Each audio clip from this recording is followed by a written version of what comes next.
Mr. Chairman, I yield back. Gentleman yields back. The gentleman from Chairman. the ranking member is recognized. What? Mr. Chairman, I have an amendment at the desk.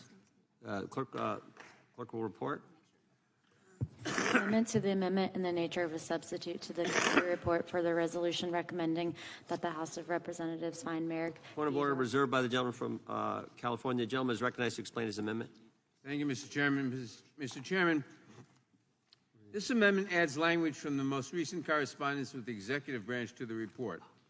Today, the Justice Department and the White House wrote to the committees to inform us that the President was exerting executive privilege over the audio recordings. This assertion of privilege is used to protect important law enforcement interests. As the Attorney General wrote, the Justice Department has a vested interest in protecting, quote, materials related to a closed criminal investigation where disclosure is likely to damage future law enforcement efforts, close quote, which is the case here. The Attorney General further explains that producing the audio recordings to the committees would raise an unacceptable risk of undermining the Department's ability to conduct similar high-profile criminal investigations, in particular investigations where the voluntary cooperation of White House officials is exceedingly important. The White House also wrote to the committees to explain that the President's exertion of executive privileges is based on his, quote, long-standing commitment to protecting the integrity, effectiveness, and independence of the Department of Justice and its law enforcement investigations. Chairman Jordan claims he needs these recordings to understand things like tone or pauses. This is absurd, and the chairman has made no attempt to explain his reasoning. His claim in no way overcomes the executive branch's substantial interest in protecting sensitive law enforcement investigations. What high-profile witness would ever voluntarily cooperate with a law enforcement investigation if they knew that audio files of their conversations would be released to committees who are seeking those files for purely political purposes? This amendment simply ensures the report is complete and up to date. I urge my colleagues to support the amendment, and I yield back. Gentleman yields back. The gentleman from California withdraws his point of order. The gentleman from North Dakota is recognized. Thank you, Mr. Chairman. I move to speak in opposition to the amendment. They don't get to choose. They don't get to choose. We spend a lot of time in this hearing, in this room, talking about I've been an advocate for recording interviews, recording arrests, doing all of this. There's a pretty known legal precedent and legal rule of the best evidence rule, and it exists everywhere. The person providing the evidence doesn't get to choose the manner and form in which the evidence is provided. And this also happens to be a pattern. 5 minutes before the Her hearing, we got the transcript. 5 minutes before this hearing, we get the invocation of executive privilege. There's a difference between a transcript and a video and audio. And I don't possibly understand the argument of, we'll release the transcript, but we won't release the tapes, and that's going to determine whether or not somebody participates in an investigation, which, by the way, that can be compelled to be done as well. The argument that this is somehow anything other than the DOJ trying to pick and choose which pieces of evidence or which parts of evidence are what they determine is the best evidence to our committee is just, quite frankly, not based in any precedent under law. I spent 10 years doing this. I spent 10 years doing discovery requests. I never asked for permission. I'm entitled to what it is. They don't get to determine what we get. That is not how the system works. And it can't be how the system works. Because otherwise, the people who you are trying to conduct oversight on determine what information you get to conduct that oversight. That is just simply not how the separation of powers is set up. It's not set up in how any legal investigation in any jurisdiction in any form exists anywhere in the country. The audio tape exists. That is the best evidence in which to conduct oversight, and this committee is entitled to it. And with that, I yield back. Gentleman yields back. Who seeks recognition? The gentleman from California. Thank you, Mr. Chairman. I speak in support of the amendment. But first, I want to talk about both what this committee and what this Congress is doing to the rule of law. Earlier this week, we witnessed the spectacle of the highest-ranking Republican in the country, the Speaker of the House, someone in line for the presidency, standing outside a Manhattan courthouse in a hush money payment to a porn star trial, vouching for the good moral character of the defendant. Now, I would imagine if you asked a younger Mike Johnson some 10 or 15 years ago, could you ever imagine you would stand outside of a courthouse in a hush money payment to a porn star trial and vouch for the moral character of the defendant? He would never imagine that possible. But like the proverbial frog in the boiling pot, what we have seen, not just with this speaker, but with so many of the Republican leadership over the last several years, is one surrender of moral authority after another surrender, one betrayal of what one once stood for, followed by another betrayal, followed by another, until you find yourself standing outside of a Manhattan courthouse, vouching for the moral authority and character of someone who possesses none. And not just losing yourself and losing any sense of right and wrong in the process, but here denigrating the very institution of justice, making the false claims, the patently false claims that this trial in Manhattan was somehow about keeping Donald Trump off the campaign trail, something the speaker knows is patently false, but willing to repeat. And this is where we are, where our highest ranking official, Republican official, is essentially telling the American people, don't trust our system of justice. Don't trust the rule of law. And here in this committee, we see something very similar. We see a Republican U.S. attorney brought on to investigate the president. We see him make a report to this Congress that there is nothing prosecutable in what he was able to find. We see him at the same time failing to make a prosecutable case, deciding the next best thing he can do is lob a political grenade in his report and politically belittle the president. And we see this committee unable, after months and months and millions of dollars to make any kind of an impeachable case, decide to follow Mr. Hur's tainted example. We can't make a case for any impeachment. There is no high crime. There is no misdemeanor even. And so we will do the next best thing, and we will use this to political advantage by subpoenaing tapes of an interview we already have the transcript for. And why? Because the Republicans in this committee have moved from being the criminal defense firm for the president to being essentially an adjunct of the president's media advertising firm. They want the video for Donald Trump's campaign commercials.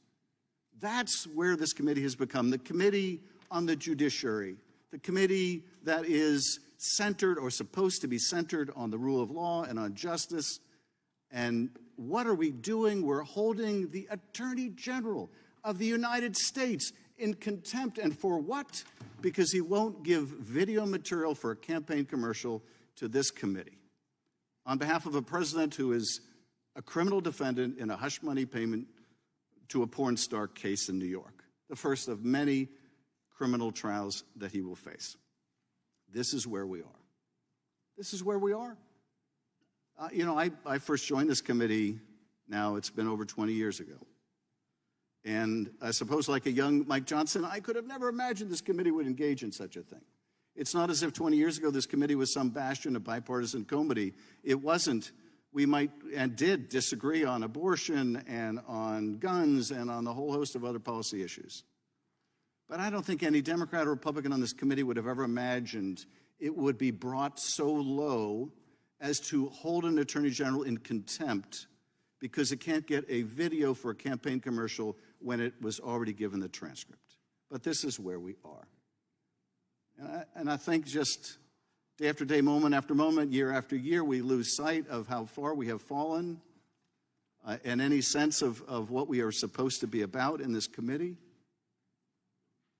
And I don't imagine anything I have to say is going to change that, but I do think every now and then the country needs to be reminded that there is nothing okay about this. There's nothing right about this. There's nothing normal about this.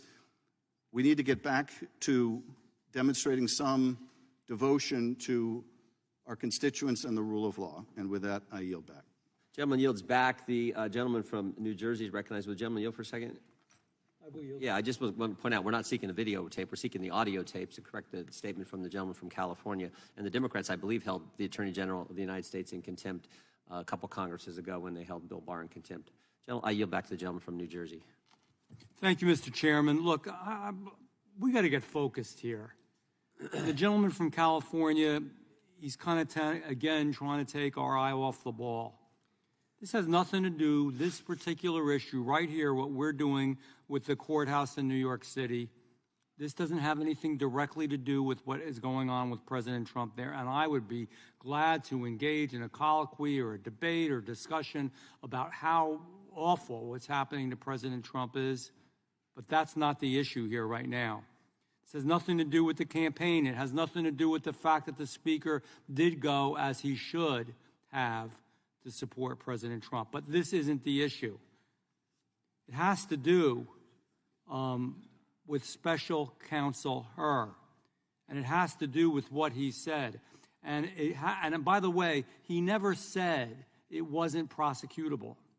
He decided not to pursue the charges due to the assessment that a jury would find President Biden's age and poor memory as an excuse for mishandling those documents. I didn't say that. Our chairman didn't say that. The special counsel from the Department of Justice said that. The subpoena of the Attorney General is necessary because the Department of Justice has refused to provide the audio recordings of interviews that are crucial for determining the special counsel's assessment of our current president. It's essential for this Congress and the American people to determine whether special counsel Hur's assessment is accurate or not. And I'm going to tell you why. And the folks on the other side and the left here are in a bind. Because if our commander-in-chief is so incompetent that he cannot stand trial, he's not fit to stand trial, then he's too incompetent, for God's sake, to be the leader of the most powerful nation on the face of the earth. If President Biden is competent and special counsel Hur's assessment was incorrect, then President Biden should face a jury for his crimes of mishandling classified materials. You know, President Trump's facing the full weight of the Department of Justice in his own case on this issue, even though he had the authority to declassify documents because he was the President of the United States when he did it. President Biden, on the other hand, mishandled classified documents both as a vice president and then as a senator. Guess what? Members of Congress, vice presidents, U.S. senators don't get to take classified documents and remove them from the SCIF. They just don't get to do that. They don't get to declassify documents. He didn't have the authority to declassify. So the audio recordings, why do we want them? Because they're going to reveal whether special counsel Hur's assessment was correct and our president mishandled classified documents, or it will reveal he's incompetent and he's not competent enough to even stand trial and therefore not competent enough to be the President of the United States. That's the choices we have. We've got two choices here. He was competent and he broke the law, or he's incompetent and he's so incompetent, he's such a bumbling old man that he can't even stand trial because they wouldn't really be able to do much with him. That's what we want to find out. That's what we need to know. Either way, it'll be clear our president is unfit to lead, in my opinion, and likely why the DOJ is so damn hesitant to share it. I'll tell you what, anybody else, probably anybody on this committee, if you ask them to share the audio of something we said, believe me, anything I'm saying now you can share anywhere. And you can share anything the chairman says or any of our esteemed members say here on either side. So why don't they want it? They've got a reason, because they're in a bind. And am I willing to set the precedent that subpoenas from Congress and this committee can be ignored? Are you willing to do that? I don't think so. I don't think that we want that to happen. Are we willing to perpetuate, if the president is competent, a two-tier justice system? Again, we see it again, being wielded against one person but not another? The answer to the question should be no. The information requested in this subpoena is crucial. We need the information, not just for uncovering whether our president has acted in a manner deserving of impeachment, but also because the American people deserve to know the answers. We shouldn't be hiding the answers and the truth from the American people. For those reasons, I don't support this amendment, and I do strongly support holding the Attorney General in contempt of Congress. Let it loose. Give us the information. If there's nothing there to worry about, you should have no problem letting us know and letting us see. Let the light in. Let the sunshine in. I yield back. Gentleman yields back. The gentleman from Maryland is recognized. Thank you, Mr. Chairman. I want to address a couple of things quickly before I get to the amendment. But one of the arguments I'm hearing from the Republican side over and over again is essentially questioning Mr. Hur's conclusion not to move forward with a prosecution. But I did want to remind my colleagues that under, Mr. Barr, the Department of Justice has taken the position that the committee, referencing this committee, the House Judiciary Committee, has no legitimate role in demanding law enforcement materials with the aim of simply duplicating a criminal inquiry, which is, of course, a function that the Constitution entrusts exclusively to the executive branch.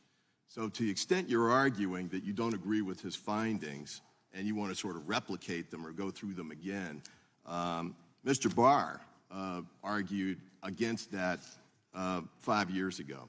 With respect to the underlying amendment, or the amendment to the A&S,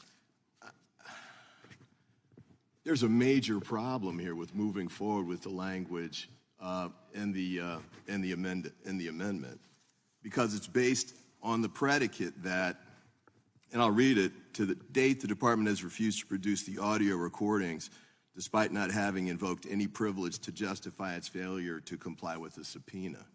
And one of the conclusions that it reaches at the end, as a justification for moving forward with contempt, the Attorney General has further invoked no constitutional or legal privilege relieving his obligation to fully respond to the committee's subpoenas.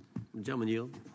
Sure. Yeah, we're drafting an amendment. We understand that has to be dealt with in light of the last-minute executive privilege assertion coming from the White House. So we are drafting that amendment, but we are running it past House Counsel. So the majority intends to offer an amendment for the specific language that the gentleman cited. Will the committee then adopt the ranking member's amendment? No, we have our own. Well, I guess we'll have to take a look at it when it gets here. But, moving forward on this basis, even if you amend the language and add that, I want to remind the committee that where there's an assertion of executive privilege, according to Nixon, which is the case that you all have cited, I don't know if you're going to strike that too, but upon receiving a claim of privilege from the chief executive, it became further the duty of the district court to treat the subpoenaed material as presumptively privileged and required the special prosecutor to demonstrate that the presidential material was essential to the justice of the case. And that's because it was a pending criminal case, so moving forward at that point, so there's an expedited process. We obviously don't have an expedited process here, but just to point out and be clear about this, the court said this is presumptively privileged. And so moving forward as if that's not the case, I think is deeply problematic. One of my colleagues over there a minute ago said something about you don't get to choose. But that's exactly what happens when you assert a privilege, especially executive privilege. And the references from the other side with respect to regular civil litigation, which is fine, I engage in regular civil litigation too, but this is litigation between the Article I and Article II branches of the United States. This is constitutional magnitude. So rushing through this quickly, I think, is misguided, and I think it'll lead to, hopefully, a court telling the committee that we're going down the wrong track, we're abusing our power for oversight, especially in the instance where we've got a special counsel that's already been appointed, has reviewed the issues, has come back and stated clearly that there's insufficient evidence in his view to move forward with a prosecution. And I think it's especially problematic too if we have to take it to a court again, that there's no evidence here of a refusal to cooperate. In fact, you've got the exact opposite. The above and beyond language in the Barr letter is clearly met here too. We've got Mr. Garland. He wasn't legally required to release the report, but he did.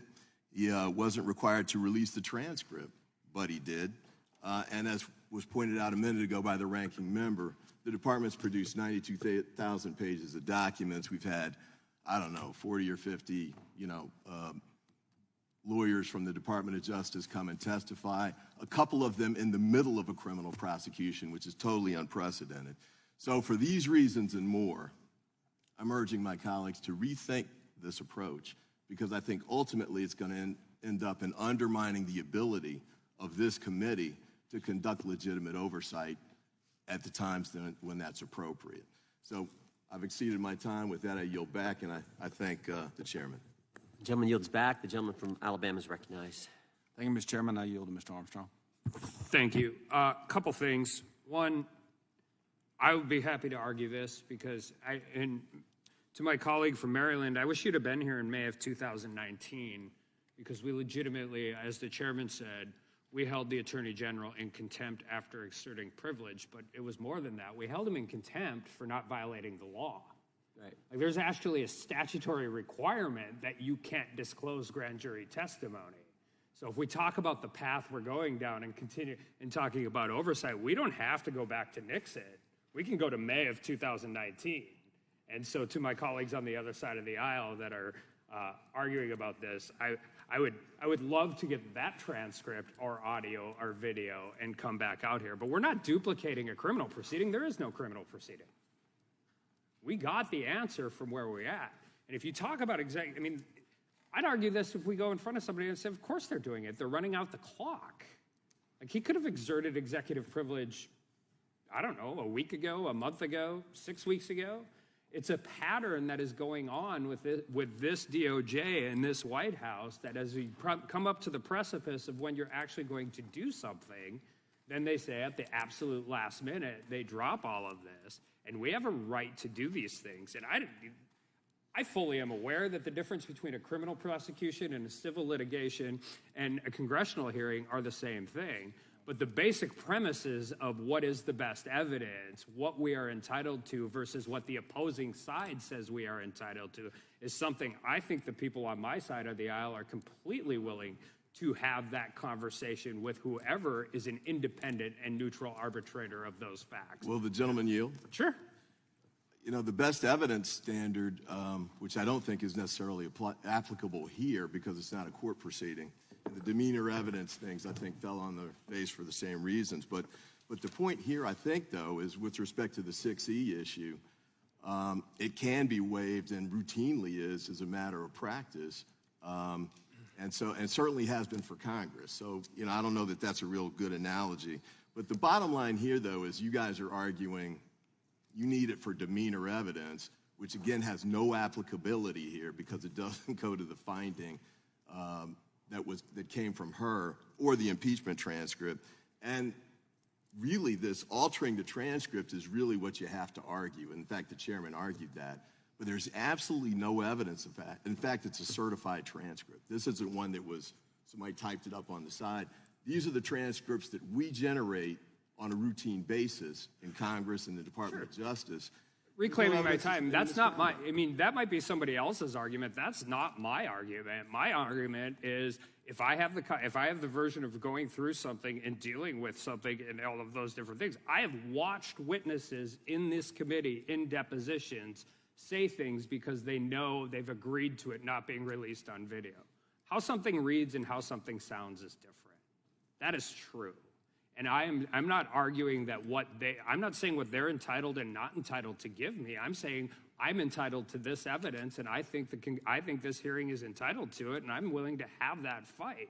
I have never been in my entire life said, okay, you tell me what I get, and I'll just agree to that. And that's not the point. And regardless of all of the other issues, you don't get to say at the last minute, we're exerting executive privilege because nobody will ever come and voluntarily come into an investigation ever again, because if we release the audio recording instead of the transcript, that's going to have a chilling effect. That is a ridiculous argument. I don't care what the burden of proof is. It's just a ridiculous argument. Will the gentleman yield again? Yeah. That's an argument that's been raised administration after administration after administration, including by the Trump administration on multiple occasions. The assertion of executive privilege is at least 50 to 60 years old, and that is based on a decision by the executive branch, usually the Department of Justice, to make a decision as to what they'll turn over and what they won't. And if it has to get litigated in court, then the court decides. But this is exactly how it's supposed to go. Except executive privilege is usually done whether or not you get the information or not. I was here. I remember when the Attorney General came in and said, I can't turn this stuff over because I will be breaking the law. This isn't a matter of whether they're turning it over or not. We already have whatever you think it is. They're saying, we're only going to give you the piece of it we want to give you. We're not going to give it to you, give you what you guys want. And that's the fundamental disagreement that exists here. We want the evidence of what happened, and the best evidence available is the audio tape. And with that, I yield back. Gentleman yields back. Gentleman from Alabama yields back. The gentleman from Tennessee is recognized. Thank you, Mr. Chair. I have been despairing the state of our country, but even more so the state of this committee and the judiciary for the last several months. This committee is becoming the Eileen Cannon Committee, the Trump-anointed group to support him and defend him for conduct that is not defensible and to put roadblocks in the path of justice where he should be on trial in Florida for his keeping classified records. He didn't declassify them, he just kept them. This is a man who several of our colleagues went to New York and said that our rule of law was false, that this case in New York was political and shouldn't have taken place. The thing we're most respected for around the world is the rule of law. People envy us for our rule of law. And to have people who know better go and trash it is despicable, almost treasonous.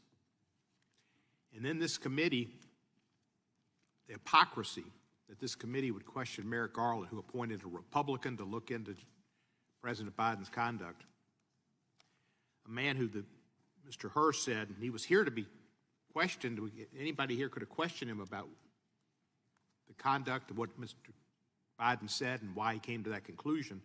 But he said he was a sympathetic elderly man with a poor memory. The fact that he was sympathetic is why he would not be convicted, as distinguished from his forthcoming opponent and past opponent, who is a despicable, mendacious man with a poor knowledge of history and government and a poor memory to boot.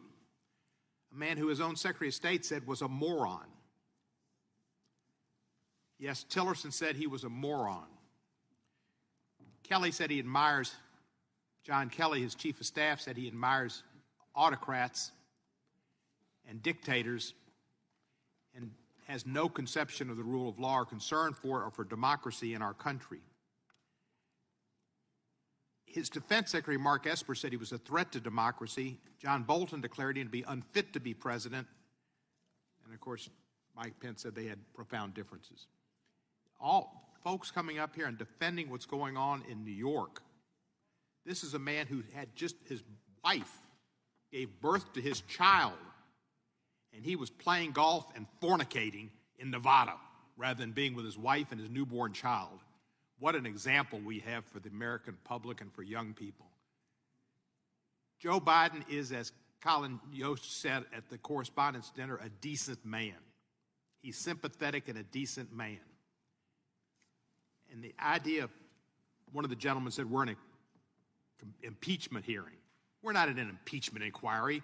These are just things they've thrown out there to try to take the facts away that he was twice impeached and to try to impeach Would the gentleman yield? Biden and Mayorkas. Both were wrong. And the hypocrisy that almost, I think every Republican on this committee voted against holding Barr in contempt, and that one of our members, my friend, the chairman, was cited for contempt because he refused to appear before a committee dealing with January 6th and the overthrow of the government. The hypocrisy is voluminous, and I yield to Mr. Nadler. I thank the gentleman for yielding. I just want to point out that the discussion we heard before about best evidence and so forth between Mr. Armstrong and Mr. Ivey is fit for a criminal trial. But this is not a criminal trial. This is a dispute between the executive branch and Congress. and in such a dispute, Congress must show a need for the evidence that we seek. Republicans have not made that showing. They've shown no need for these files. So the discussion we heard before is irrelevant because it was dealing with a criminal trial. This is not a criminal trial. This is a dispute between the executive branch and Congress. In such a dispute, Congress must show a need for the evidence that they seek. Republicans have not made that showing. They have not shown any need for these files, and that renders this whole thing ridiculous. And I thank the gentleman for yielding, and I yield back to him. Thank you. In my last 10 seconds, all I can say is, God bless America, because we need somebody of that authority to bless us with the way this committee and these folks have dealt with this case and ruining a constitution and democracy. Gentleman yields back. The gentleman from California is recognized. Thank you, Mr. Chairman. Since the discussions drifted into the Manhattan trial, I just have to say that it's ironic to hear my colleague from California speak to the integrity of our legal system. Like most Americans, I am appalled that our justice system could become so dangerously politicized. It started with the IRS harassing members of the Tea Party years ago. Then we had the FBI and intelligence agencies using what they knew was a completely fabricated story by the Clinton campaign over Russian collusion. My colleague played a large role in that and was censured by the House for his role in it. Then we had the intelligence agencies concoct a lie that the Hunter Biden laptop was a Russian hoax, and that may have decisively affected the outcome of the 2020 election. And now we have these sham cases against Donald Trump on the flimsiest of legal grounds that have never been charged before, and with the obvious intent to interfere massively with the presidential campaign. The sinister nature of these cases is that it doesn't matter that they're falling apart. That's not the point. The point is to drain Trump of his time and resources and throw the election to the Democrats. Now, the cornerstone of our justice system is equal justice under law, that no matter who we are, we're treated the same. That's why justice is depicted as blindfolded. And in each of these cases, there seem to be three standards of justice, one for Donald Trump, one for the rest of us, and then one for the Democrats. And that strikes at the heart of the matter before us, the decision to prosecute Donald Trump for mishandling classified documents and the decision not to prosecute Joe Biden for the same offense. Now, executive privilege is an important concept, has an enormous bearing on the separation of powers. The discussion, in fact, it goes back to George Washington's administration. And the discussions that a president has with his advisors or subordinates in the executive branch on any matter within the powers of his office are no more the business of the legislative branch than the discussions among members of Congress are the business of the executive.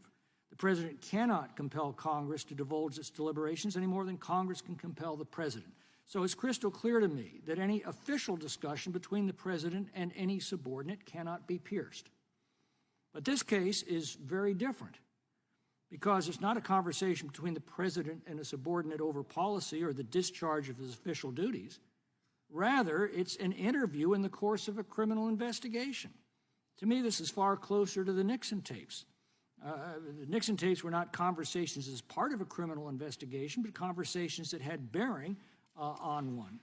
The conversation in this case is even further from the root of the executive privilege. This was an interview in a criminal investigation that clearly falls within the legitimate legislative function. It's not only a legitimate inquiry, it's a vital inquiry. How is it that there are two cases involving the handling of classified information that have been treated so radically differently? As President Donald Trump had absolute authority to declassify material at will, as Vice President, Joe Biden did not. Under the Presidential Records Act, President Trump had absolute discretion to determine what papers to retain in the course of his presidency. As Vice President, Joe Biden did not. And yet a decision was made to prosecute Donald Trump and yet not to prosecute Joe Biden by the Joe Biden administration. So it bears repeating. The foundation of our judicial system is equal justice under law. Without this, the law loses its moral authority. It simply becomes raw political force. And it's apparent to me that we are moving dangerously away from this principle of equal justice. Congress has an essential role to play in setting things right before we lose the very principles that define us as a free people. And central to this is to understand why these two cases were treated so very differently. The request of the administration is legitimate, and the contempt citation for its refusal to provide this information is entirely appropriate. And with that, I yield back. Well said. The gentleman yields back. The gentleman from California. I have California, then I'll come there. The gentleman from California, Mr. Lewis, recognized. Thank you, Mr. Chairman. The House Judiciary Committee is responsible for helping to ensure the rule of law. Unfortunately, the actions of this committee chairman in ignoring a bipartisan congressional subpoena has hurt the ability of this committee to get information and hurt the rule of law. It is a height of hypocrisy for the chairman of this committee to try to enforce a contempt subpoena against Merrick Garland when this chairman himself ignored a bipartisan congressional subpoena. Now, I've been to a number of proceedings in my time in Congress and in the state legislature that have been relatively stupid. But this proceeding goes beyond stupidity. It is a waste of taxpayer resources. Why is that? Because we have the transcript. We have the transcript of the interview between Special Counsel Robert Hur and President Biden. There's no evidence whatsoever that this transcript was made up, that it's fake, that it's been doctored. This transcript was produced by Robert Hur's office. Robert Hur was appointed by Donald Trump. He is a Republican appointee. The notion that somehow this transcript is fake is a wild, insane conspiracy theory. You know what I think is really going on? Joe Biden stutters. He's always had a stuttering problem. He was made fun of as a child because he stuttered. He was bullied as a kid because he stuttered. He overcame stuttering to become president of the United States. And Republicans in the past have used his stuttering to smear him. I think that's what they want to do again with this audio. I think that is despicable. And if Republicans are going to go low, I am going to punch back. So let's talk about Donald Trump. I agree with the Republican from New Jersey who said if a person cannot stand trial, he should not be president of the United States. Donald Trump has fallen asleep multiple times at his own criminal trial prosecutor. I can tell you that is not normal. I think there may be some physical and mental health issues that should be investigated. I'm going to tell you what people in the courtroom are writing about Donald Trump falling asleep. Here's a reporter who has been observing this. One reporter observed, quote, that Donald Trump has nodded off a few times, his mouth going slack and his head drooping onto his chest, end quote. Another reporter said, quote, that Donald Trump slowly dropped his head. His eyes closed, it jerked back upward, he adjusts himself, then his head droops again, he straightens up, leaning back, his head droops for a third time, he shakes his shoulders, eyes closed still, his head drops, end quote. If a person is so weak and feeble, if Donald Trump is so weak and feeble, he cannot stay awake at his own criminal trial, he can't be president of the United States. So instead of going around trying to smear different people, why don't we work on a bipartisan basis on issues that matter to the American people? Like, how about let's do a bipartisan hearing and let's do some bills to fix our broken immigration system. But the Republicans here don't want to do that. They don't want to work on a bipartisan basis. They don't want to fix this. Why? Because Donald Trump told them not to. Well, okay, so how about another issue? Let's talk about high prices. Prices are high. We did get a good report yesterday that inflation has now slowed down. That is good, but prices are still high. Why don't we work on bipartisan basis to look at price gouging? We have companies making record profits. They're gouging consumers. Let's have a hearing on that. Why don't we have a hearing on that? Because Republicans don't want to fix this issue. They want it as a campaign issue. Okay, then how about let's do a topic that isn't a campaign issue. Artificial intelligence has now become prevalent in many places. It could have privacy implications. It could do amazing things. It could also harm us in a variety of ways in terms of bias and so on. Why don't we do a hearing on this in this committee? Why don't we do that? Instead, we're here doing this stupid stuff to try to get audio of a transcript we already have. And it gets even worse than that. There is a second committee. The Oversight Committee is going to do an exact same hearing on this contempt proceeding. Let me just put in that, you know what, at least the chairman of that committee did not ignore a congressional bipartisan subpoena. It might be more appropriate for that committee to do it, and we should end this proceeding right now. I yield back. Gentleman yields back. The gentleman from Texas is recognized. Thank you, Mr. Chairman. After that 5 minutes, I was starting to get a little sleepy. I would like to yield my time to Mr. Vandrew. I thank the gentleman for yielding. Man, here we go again. So the gentlemen, my friends from Tennessee and California and Maryland, they want us not to have our eye on the ball. They want us to look, and we talked about this before in this committee, the shiny object over here. When you're really in trouble on the other side of the aisle, when you've really got a problem, let's go after Donald Trump. Let's make it a campaign stump speech. Let's talk about what a bad guy is. Let's talk about all these different issues. That's not why we're here. That's it. Again, if we want to have a separate debate, a colloquy, a discussion, formal, informal, we'll do it, man. I'm ready to go at it. I think most of us here are. But that is not the issue. The issue is this committee feels that it needs an audio transcript because the charges, the concerns are so serious. I want everybody to understand, we're either saying that our current president is cognitively impaired, incompetent, unable to stand trial, even though he broke the law. So the Department of Justice decides that they won't go after him for those reasons. And if that's true, we need to hear the audio tape. You're going to be able to understand if he truly is that cognitively impaired, if he truly has those problems, if he cannot deal with these issues, if he didn't know what he is doing. We are going to learn a lot more. And by the way, if it's no big deal, as the other side says, because we have the transcripts, well, we do have the transcripts, so why do you care so much about us getting the audio? What's the big deal? The gentleman yield for an answer? I just want to finish this first. I will yield. We already have the transcript, so why don't we have the audio? Because we can find out whether he is in that much trouble, if the country is in that much trouble. This has got nothing to do with what's going on in New York. This has to do with what's going on right here in the White House in Washington, D.C. with this president. Or if he is not cognitively impaired, if he is with it, if he is capable, then he broke the law as vice president and as a U.S. senator, not allowed to take these classified materials out, kept them in a garage by his home next to a collapsed dog kennel, and then used them. I want everybody to understand that. Then used them, read them to his ghostwriter to use in his multi-million-dollar book deal. Was he competent? Did he know what he was doing when he made this deal and used these papers to make money on the presidency? That's what we need to know. That's why we're going through all this. It's got nothing to do with the other stuff.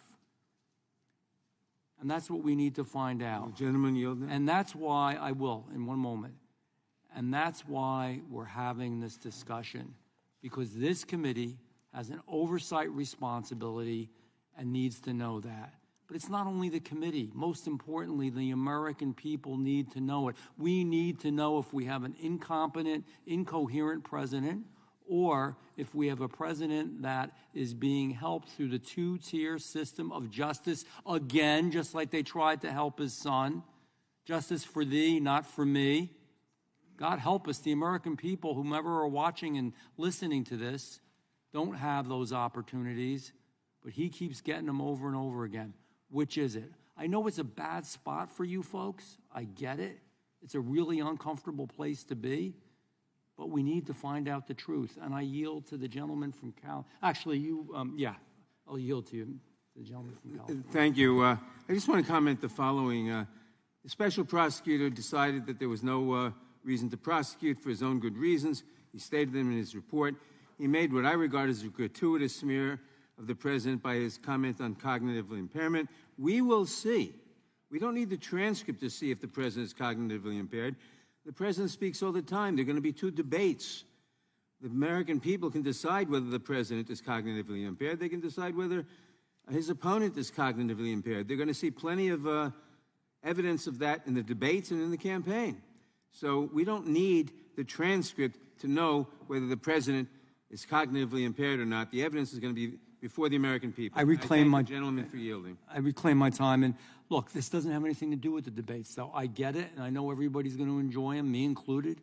But this has to do with the actions that took place regarding classified materials.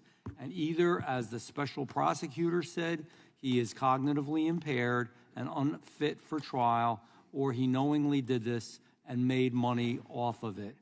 I yield back to Mr. Nels. I think Mr. Nels yields back to you. Gentleman yields back. The chair recognizes the gentleman from Georgia. Thank you, Mr. Chairman.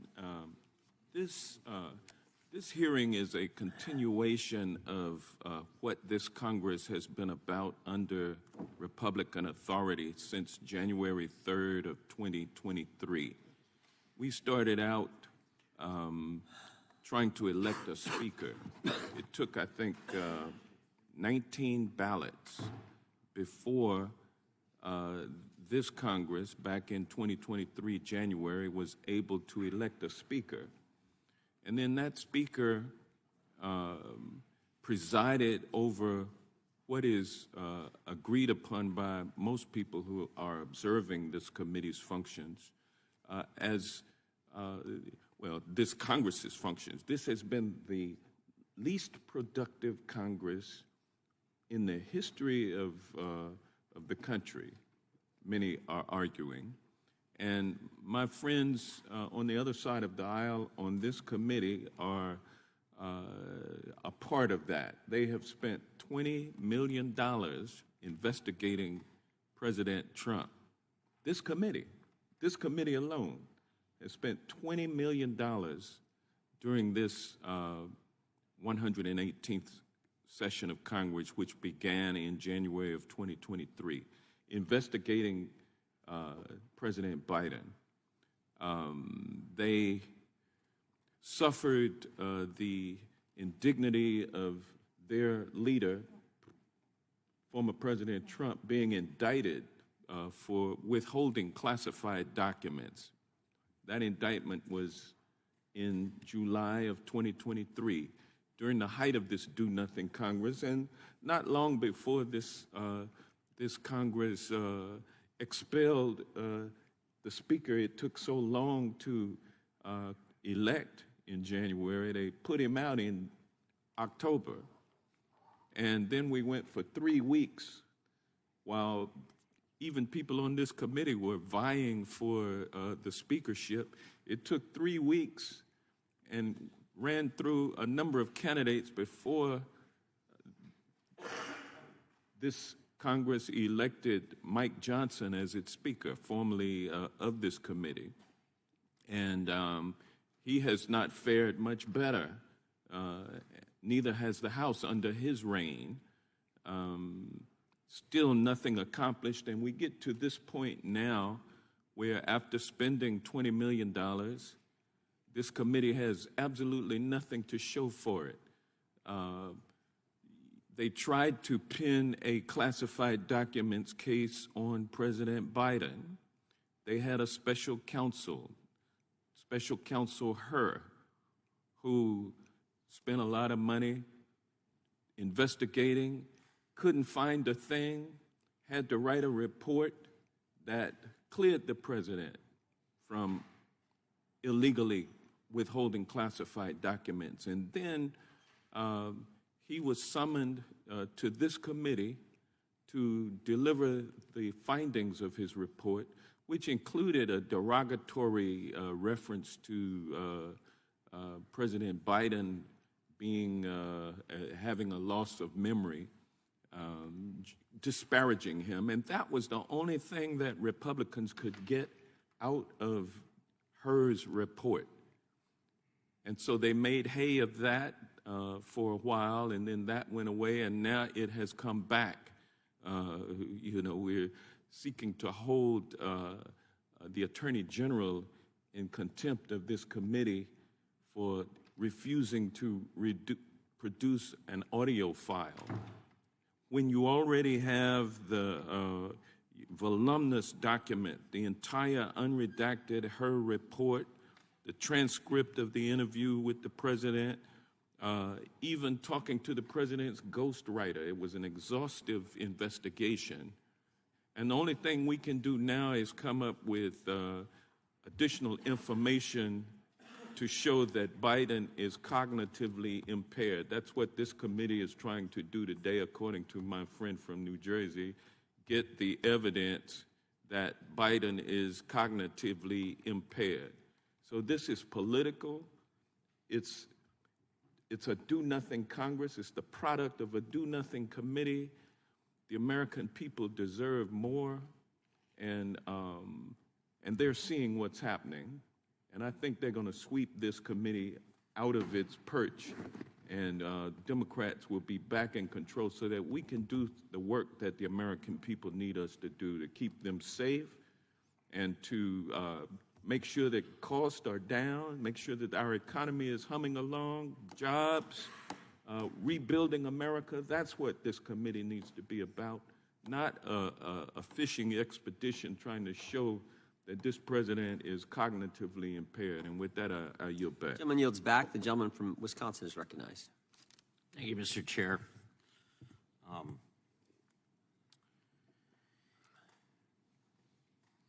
I mean, a lot of us sit here and we listen to the special counsel, I think, respond to many questions that day, sitting right there in front of us.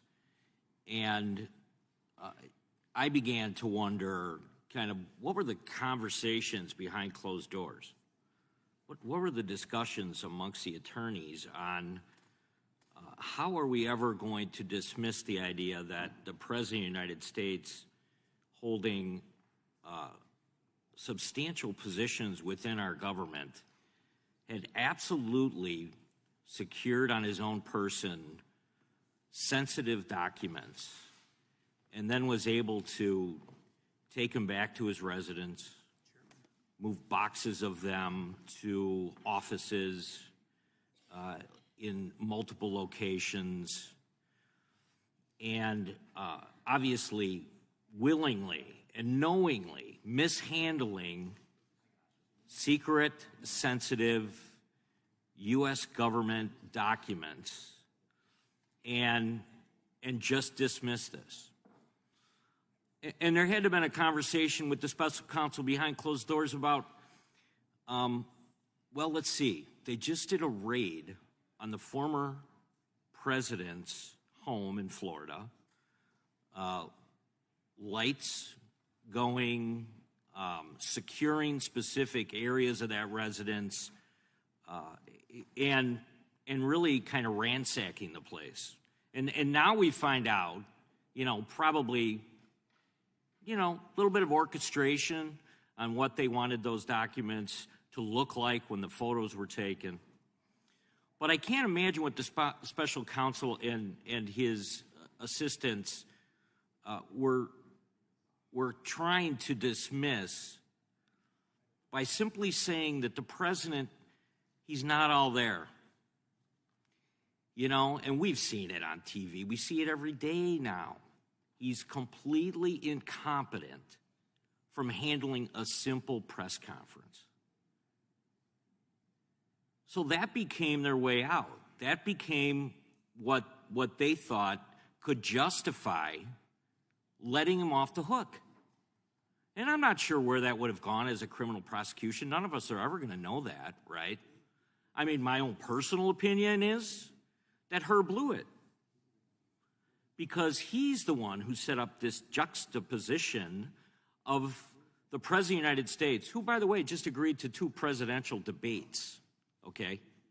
But at the same time, we're supposed to believe that, he had a few boxes in the garage and he lost track of them, and he's just not up to standing trial for this. He's just not up to actually having an attorney ask him poignant questions about what he was doing with the documents. And was he aware what were in those boxes that he had all over the place. And now, today, we get a letter from Mr. Siskel. So again, I wonder what was going on behind closed doors at the White House yesterday in the discussions on how are we now going to make sure that we protect the president again from having to disclose anything of substance. And the paragraph that strikes me is, the absence of a legitimate need for an audio recordings lays bare your likely goal. Now they're telling Congress what our goals are in trying to secure evidence. And that is to chop them up, distort them, and use them for partisan political purposes. Okay, and that's not part of our process either, right? That you have to run for re-election? So if something like this was actually utilized in that way, which that is not the committee's intent, but clearly one of the attorneys over at the White House dropped the ball when they wrote that paragraph. Because it just went from us not being able to do oversight to now we've come up with a way that we're actually going to execute a little bit of a cover-up. We're going to move towards cover-up to make sure that the special counsel's conclusions are not questioned beyond what was done in this room when he was here a month ago. So, Mr. Chairman, this entire day is not only warranted, but the American people see what's going on here. We're not going to elect Donald Trump. The other side of the aisle in the White House is going to elect Donald Trump. And I yield back. Gentleman yields back. The chair now recognizes the gentleman from California, Mr. Swalwell. Well, it's nice to see that some of my colleagues on the other side could make it today. I don't know if that means that there weren't enough seats in the courtroom in New York, but I know that the Oversight Committee canceled a hearing that was supposed to happen right now on this matter so that they could be at the president's trial. I know some members will miss this vote because they want to be at the president's trial, and I don't think that anything could animate the phrase, "do nothing Congress," more than missing votes and canceling hearings to go up and be a spectator at your cult leader's trial. That is the definition of do nothing Congress. But I'm here for a celebration because, let's raise a glass, it's been about 2 years this week. May 12 is when Jim Jordan, our chairman, was subpoenaed and asked to comply with his subpoena for his role, his interaction with the former president on the January 6th attack of the Capitol. And so we are now 735 days in. It's 2 years, and this committee has the nerve, this committee has the temerity to seek compliance from the Attorney General. I actually think you should not be able to bring any subpoena of another person if you are out of compliance of your own subpoena. That seems to make a lot of sense to me, and we'll have an amendment to address that a little bit later. But I want to talk about this particular effort to hold the Attorney General in contempt, because what is this really about? After all, it was Donald Trump's appointed prosecutor who the Attorney General deputized to be the special counsel here to look at President Biden's handling of classified documents. So it was Donald Trump's prosecutor who cleared President Biden. He said, there's nothing to see here. And in fact, although he did not put it in the lead memo for his report, there was an exchange that he acknowledged in the interview with President Biden where the special counsel told the president, your recall is photographic. He didn't say your recall is good. He didn't say your recall is decent. The special counsel said your recall is photographic. So what is this really about? This is about you all not accepting the outcome of the 2020 election. You rooted on the rioters as they sought to attack the Capitol on January 6th. If that wasn't enough, you all went back to the floor and relitigated the issues that brought the rioters to the Capitol just 8 hours later. Many of you go and visit the convicted criminals who assaulted the police officer at their jail cells, And during Police Week, as a bunch of officers yesterday testified in the Homeland Security hearing that those officers are heroes and those rioters are criminals, you call them hostages. And the former president calls them hostages. So this is entirely about not accepting the outcome of the January 6th vote here, rooting on the rioters, and doing everything you can to try and affect the outcome of the upcoming election. And so then I thought to myself, is there like a parallel? Is there another investigation where your side was completely incurious about what that investigation yielded? Turns out there was. Turns out it happened recently. Turns out somebody on your side was investigated for sex trafficking. Now you're going to say, well, he was cleared. He was cleared. They dropped the charges. Yes, the Biden Attorney General dropped the charges. Didn't pursue, didn't bring charges. That's exactly what happened with President Biden. But you all have shown no interest to go to the Attorney General and say, well, we want to learn more. We want to see the notes and the audio recordings and the evidence of our own colleagues' sex trafficking investigation. Not a peep from any one of you. So if you wanted to do that, if you wanted to show just a little bit of consistency, I would be willing to entertain that you have a genuine interest in understanding what happened in that hearing. But that's not what this is about. This is about doing everything to help Donald Trump, who you see as your client, who a New York criminal trial sees as a defendant, to help him win an election. So I have no interest in playing this game. The American people have no interest in playing this game. And all this does, for those of you who have graced us with your presence, animates that it's a completely do-nothing Congress. And I yield back. Gentleman yields back. Gentleman from Texas is recognized. Thank you, Mr. Chairman. I'd yield to the gentleman from California. I'll be very brief before my colleague from California leaves. I've been on this committee long enough to know why we mark up contempt. This committee and the committee that he referred, Oversight, we've held people in contempt for not doing things. This committee successfully held in contempt the chief counsel to the president under George W. Bush for not showing up. We, next door, held in contempt Eric Holder for withholding information that he said he had 200 and some pages. Ultimately, over 10,000 pages turned out to be delivered. What's interesting and very similar is the president's old boss, President Obama, claimed executive privilege on exactly the day we were about to do this. And ultimately, none of those 10,000 pages stood the test under a judge appointed by President Obama for executive privilege. So the false claim of executive privilege today is just as much a ruse as it was under President Obama. And that's the piece of history that I hope my colleagues will observe as we hold this Attorney General in contempt. And I thank the gentleman for yielding. Yeah, I thank the gentleman. I mean, I would note that my colleagues are decrying the fact that some of our colleagues are in New York. Let's remember what's happening in New York. I mean, we have a clear sham trial being perpetrated by a judge with clear bias. We have a situation where the entire thing relies on Michael Cohen, who, I mean, just to say the least, is a convicted felon, has been disbarred, has pled guilty to perjury and various financial crimes. The judge, his own daughter, is a known Democrat political operative, has clients, including some of our Democratic colleagues, I think even on this committee, including some Democratic colleagues who are, in fact, advising Michael Cohen at this particular moment. All of that is occurring at a time when they're calling Michael Cohen when they could bring forward Alan Weiselberg, who is sitting over in Rikers, but for some reason they're not bringing him forward, which one could guess because it wouldn't help.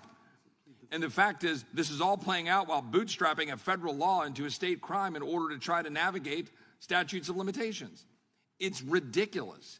I mean, it's patently absurd what we're seeing unfold with our system of justice, the politicization of it.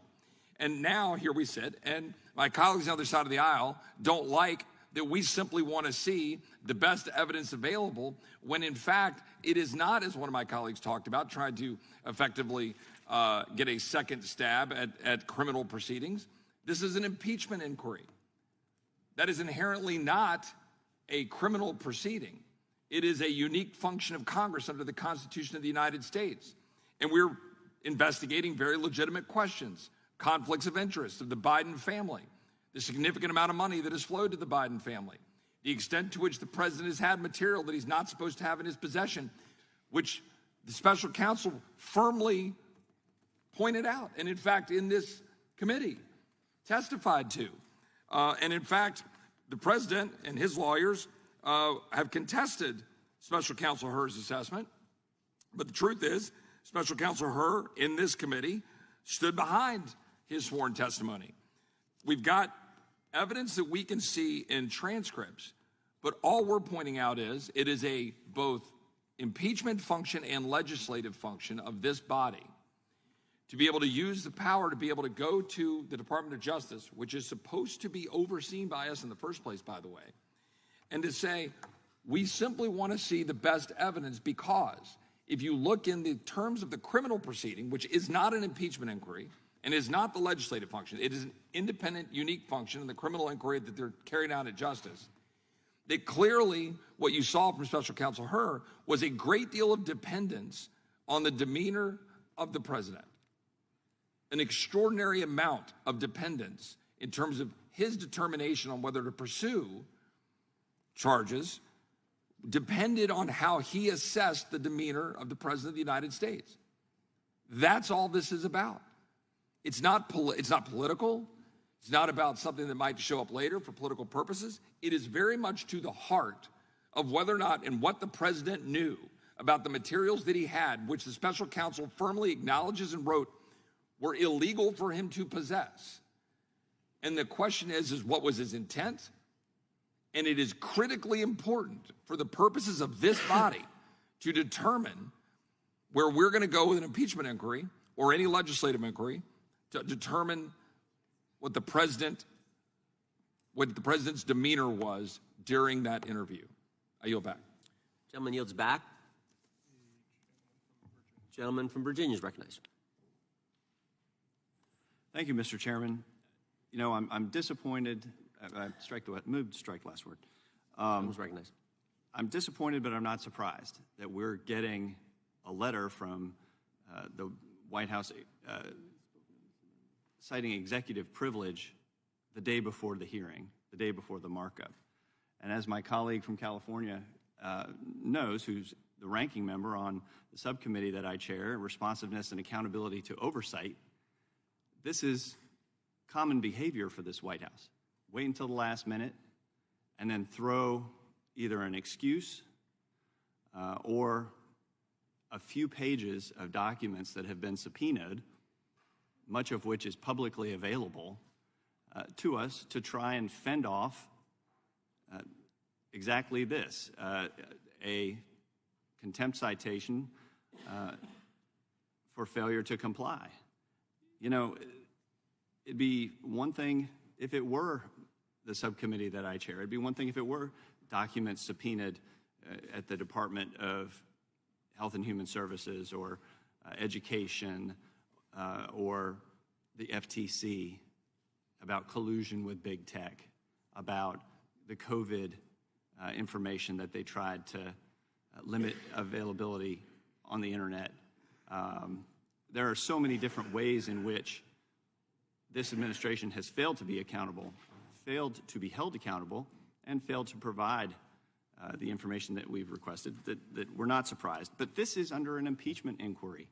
Last year, we approved an impeachment inquiry in this body, which heightens that standard and actually increases the burden on the administration to show that there is some reason why they should not be providing this information. And executive privilege is not applicable here. We have a request for a recording. As was stated earlier, the White House doesn't get to decide how that information is provided, which transcript is better, which transcript is appropriate. If we want one transcript, they give us that one. If we want the other one, they have to give us that one.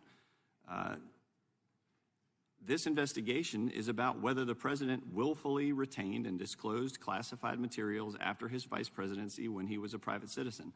Actually, that was a conclusion. And then Herr's investigation also concluded that Vice President Biden had, quote, strong motivations, unquote, to ignore the rules for properly handling classified materials. Those strong motivations included an advance of $8 million that Biden had planned to receive for writing his memoir, a book he had decided to write, quote, months before leaving office. But why has the DOJ not charges against the president for his actions, both as vice president and a private citizen? Well, for one reason, Special Counsel Herr noted in his report that although there was sufficient evidence that Biden had willfully retained classified information, he wouldn't recommend taking it to trial because the president would appear to a jury to be, quote, sympathetic, well-meaning, elderly man with a poor memory. But Herr knew that to make the $8 million book advance, he would need reminders. But many of those reminders are classified, and yet he shared them with his ghostwriter, Mark Zwanider, who holds no security clearance. As part of the impeachment inquiry in the Judiciary Committee's legislative oversight, the committee has sought information about, among other things, President Biden's mishandling of classified information. And the DOJ refuses to provide the committee with these recordings. And Attorney General Garland not only confirmed that this material has been turned over to the White House and not us. He said this during an appropriations testimony, but failed to see the hypocrisy in allowing the White House access to these recordings, but not the Judiciary and Oversight committees. So he rejected the notion that DOJ should release the recordings and said they needed to remain confidential, but at the time had no response as to how to provide the recordings to the White House, as to how he provided the recordings to the White House. So these recordings are important to our investigations because of the superior evidence that the transcripts, the recordings provide, because transcripts do not capture demeanor evidence. And there's evidence that the White House has doctored official transcripts to hide a verbal slip-up from President Biden already. So if they're already doctoring official transcripts, we need the tapes. We need the tapes, and they have an obligation to provide them to us. I yield back. Gentleman yields back. The question occurs on the amendment offered by the gentleman from New York. Those in favor say aye. Aye. Those opposed, no. No. Opinion of the chair, the noes have it, and the amendment is not agreed to. The roll call being requested, the clerk will call the roll. Mr. Jordan? No. Mr. Jordan votes no. Mr. Issa? Mr. Gates? Mr. Biggs? Mr. McClintock? Mr. McClintock votes no. Mr. Tiffany? Mr. Tiffany votes no. Mr. Massey? Mr. Massey votes no. Mr. Roy? Mr. Roy votes no. Mr. Bishop? Ms. Spartz? Mr. Fitzgerald? Mr. Bentz? Mr. Bentz votes no. Mr. Klein? Mr. Klein votes no. Mr. Armstrong? Mr. Armstrong votes no. Mr. Gooden? Mr. Van Drew? Mr. Van Drew votes no. Mr. Nels? Mr. Moore? Mr. Moore votes no. Mr. Kiley? Mr. Kiley votes no. Ms. Hageman? Ms. Hageman votes no. Mr. Moran? Mr. Moran votes no. Ms. Lee? Mr. Hunt? Mr. Fry? Mr. Nadler? Mr. Nadler votes aye. Ms. Lofgren? Ms. Jackson-Lee? Mr. Cohen? Mr. Johnson? Mr. Johnson votes aye. Mr. Schiff? Mr. Schiff votes aye. Mr. Swalwell? Mr. Swalwell votes aye. Mr. Liu? Ms. Jayapal? Mr. Correa? Ms. Scanlon? Ms. Scanlon votes aye. Mr. Neguse? Ms. McBath? Ms. Dean? Ms. Dean votes aye. Ms. Escobar? Ms. Escobar votes aye. Ms. Ross? Ms. Bush? Mr. Ivey? Aye. Mr. Ivey votes aye. Ms. Ballant?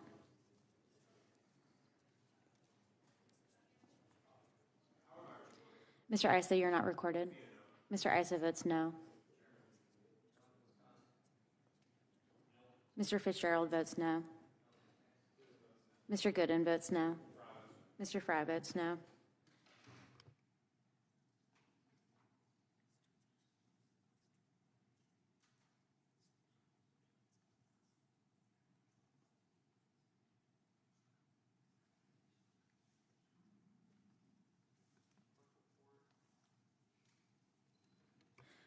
Mr. Chairman, there are 8 ayes and 17 noes. Noes have it. The amendment is not agreed to. Gentleman from Georgia.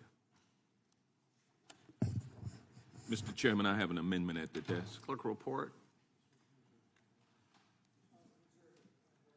Point of order reserved by the gentleman from California. Amendment to the amendment in the nature of a substitute. To Objection. The amendment will be considered as read. The I gentleman. object, Mr. Chairman. Okay. Clerk will read the amendment. Amendment to the amendment in the nature of a substitute to the committee report for the resolution recommending that the House of Representatives find Merrick Garland in contempt of Congress for refusal to comply with a subpoena duly issued by the Committee on the Judiciary, offered by Mr. Johnson of Georgia. On page 13, at the end of the second full paragraph insert, the committee also notes serious concerns about the competency of Donald Trump. The weekend before the committee took up this contempt report in a speech delivered in Wildwood, New Jersey, Mr. Trump praised the fictional serial killer from Silence of the Lambs, quote, the late, great Hannibal Lecter. He's a wonderful man, unquote, and, quote, congratulations, the late, great Hannibal Lecter. We have people that are being released into our country that we don't want in our country, end quote. Mr. Trump also confused the Chinese city of Beijing with the self-governing island of Taiwan and confused the famous tennis player Jimmy Connors with President Jimmy Carter.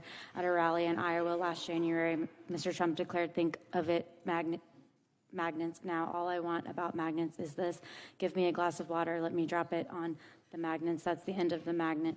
During a series of March campaign rallies, Trump mistook the country of Argentina for a person, telling the crowd, you know, Argentina, great guy. He's a big Trump guy. He loves Trump. I love him because he loves Trump. Anybody that loves me, I like them. He also claimed that a poll was a legislative bill called our country the United Stage and made a series of unintelligible noises when describing himself. Ding, boom, this is me, unintelligible, bing. It is not even clear if Mr. Trump knows which of his political opponents he is running against. Mr. Trump has mixed up President Joe Biden and former President Barack Obama on at least 8 different occasions. He confused presidential candidate Nikki Haley with former Speaker Pelosi, inferring that Ambassador Haley was responsible for Capitol security. Mr. Trump has also been confused with respect to foreign leaders. For example, in October 2023, Mr. Trump referred to Hungarian Prime Minister Viktor Orban as a great leader of Turkey. These examples and more raised serious concerns about Mr. Trump's mental competency and ability to serve another term as president. Gentleman is recognized. Thank you, Mr. Chairman. Mr. Chairman, the gentleman.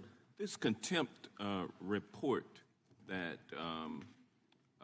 is being considered today is chock full of misleading references to President Biden's age and his mental competency. And throughout this hearing today, I've heard the false allegation made that Special Counsel Hur found that Biden was incompetent to stand trial. That is not what Hur found.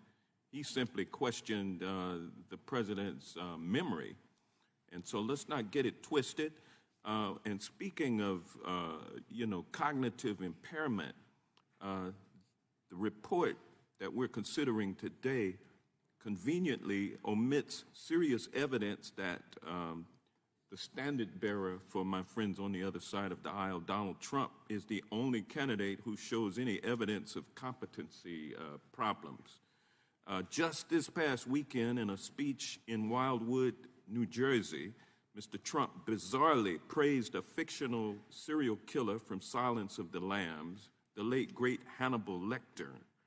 He's a wonderful man, is what the president said. And congratulations, the late, great Hannibal Lecter. We have great people here that are being released into our country. We don't want our country. We don't want in our country.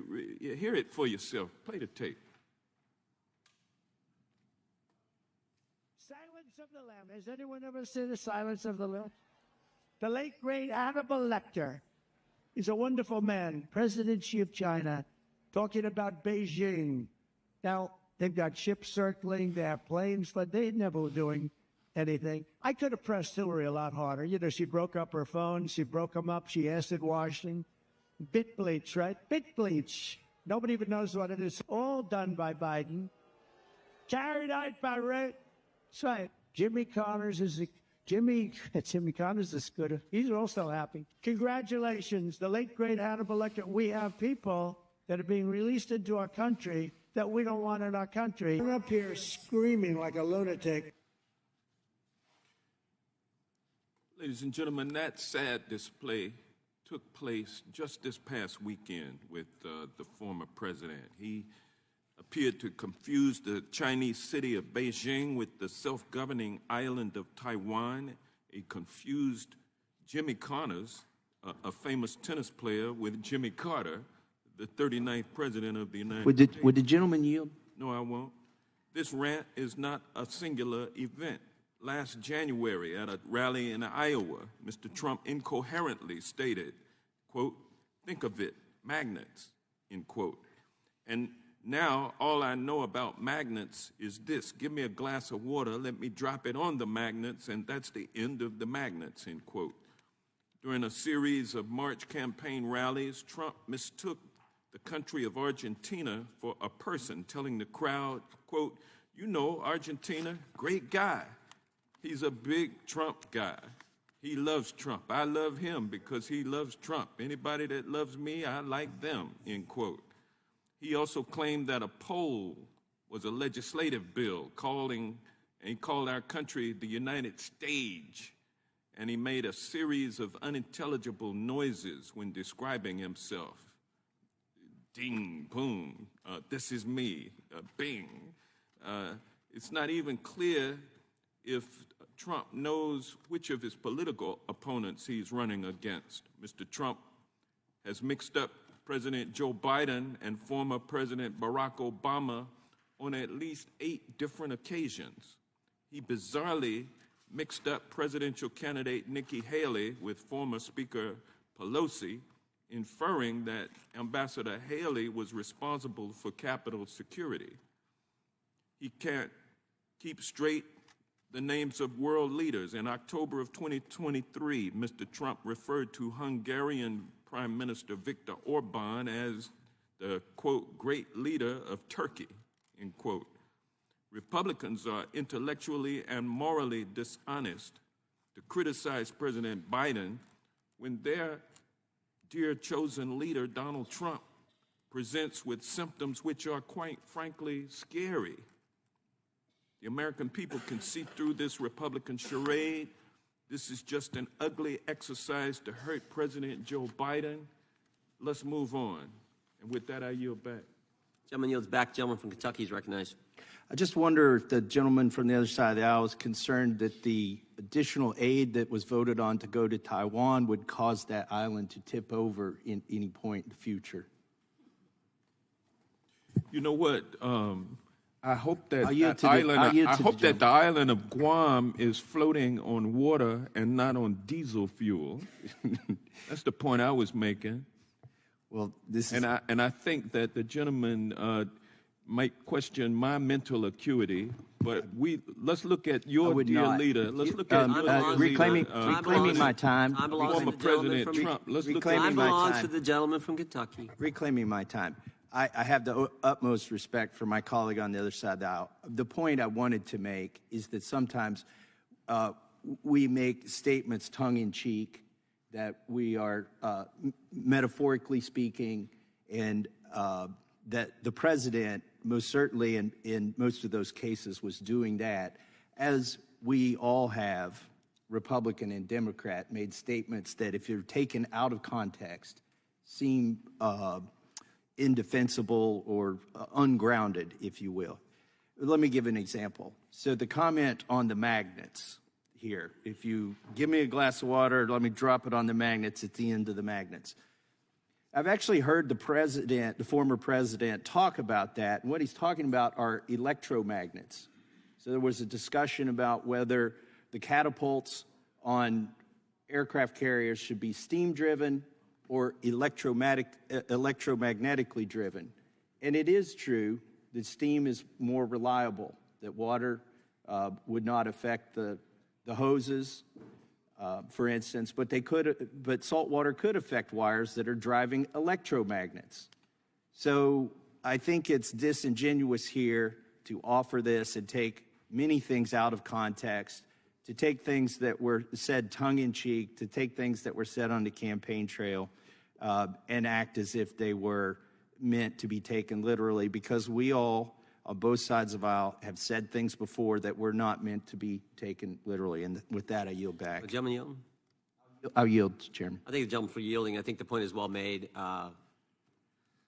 No human beings ever said everything exactly right. We've all made mistakes, whatever. But the fundamental question in front of us is, was the decision not to prosecute consistent with the Department of Justice's commitment to impartial justice? That's the fundamental question. President Trump is getting prosecuted for a classified documents concern. Joe Biden isn't. Biden isn't because, this is what the special counsel said.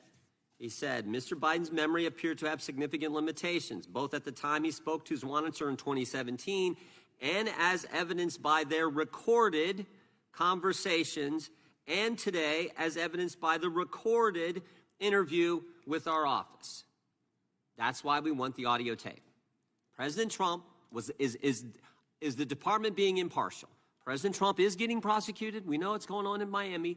President Biden isn't, and he isn't because of that statement from the special counsel. That statement from the special counsel in light of the facts of the case. The elements of the crime have been met. Mr. Hur sat right at that table and told us Joe Biden knowingly kept classified information and knowingly disclosed classified information. Special counsel told us in his report why Joe Biden did it. He said he had strong motivations to release classified information because he was writing a book for which he got paid $8 million. So we have motive, we have the elements of the crime, but he doesn't get charged, and yet President Trump does.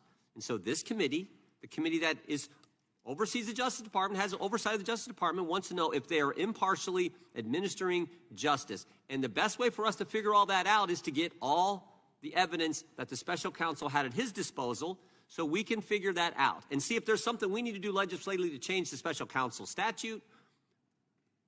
But it's all part of our oversight. That's the fundamental question. We can get into things people say. I've said things that, taken out of context, Mr. Massey has, Mr. Johnson has, we've all said it. So that's not the point. The point is that fundamental question. Was it the administration of impartial justice? Were they being consistent? That's what we want to know. I yield back. Thank you, John, for yielding. Yield the remainder of my time to Mr. Tiffany. Yeah, and just to add on to the chairman's comments in regards to impartial, I mean, if you go back to the Senate confirmation hearing for this Attorney General, he said, I'm going to conduct justice without fear or favor. And he's getting a chance now to live up to those words. Will he provide impartial justice without fear or favor to the American people? That's a question that's before us. I yield back. Gentleman yields back. The gentleman yield. We're out of time. I can go to Mr. Ivey, and I'm sure he'll yield you some time. Or I'm not sure, but I would bet. Let me go first, and I'll give you time. 15 seconds. All right, go ahead. All right. Thank the gentleman. The previous two speakers are concerned about me taking President Trump's comments out of context. This is exactly what they plan on doing if they can get their hands on this audio file. They want to take President Biden's comments out of context. So this is projecting. This is exactly what these Republicans are known for. They do it. That's what their big cheese does, Donald Trump. And with that, I'll yield back. I thank the gentleman. Go ahead. I'll get time later. Thank you, Mr. Chairman. It's just not accurate. That's just not that's not our goal. Well, I got to say, my colleague from Georgia raised the point about taking something out of context. There's certainly a concern about that, and I think it's a legitimate one. To not have the audio tape, but have the transcript, which, again, nobody has actually alleged is incorrect in any way. It's not a verbatim transcript, that the person who took the transcript, violated her oath of office or his oath of office and taking the transcript. No allegations of that over there at all. So I think at this point, it's, you know, you have to assume that it's factually accurate. But I had to get to this point, though, because I've got so many colleagues over there talking about the contrast, you know, well, you know, Biden wasn't prosecuted, but Trump was. But Herr sat right here. He issued a report that laid all of this out. But just to remind my colleagues that Herr pointed out the distinctions between Trump's case and Biden's case and said, quote, they are clear. There are serious aggravating facts in the Trump case, most notably after being given chances to return classified documents and avoid prosecution. Mr. Trump allegedly did the opposite. According to the indictment, he not only refused to return the documents for many months, but he also obstructed justice by enlisting others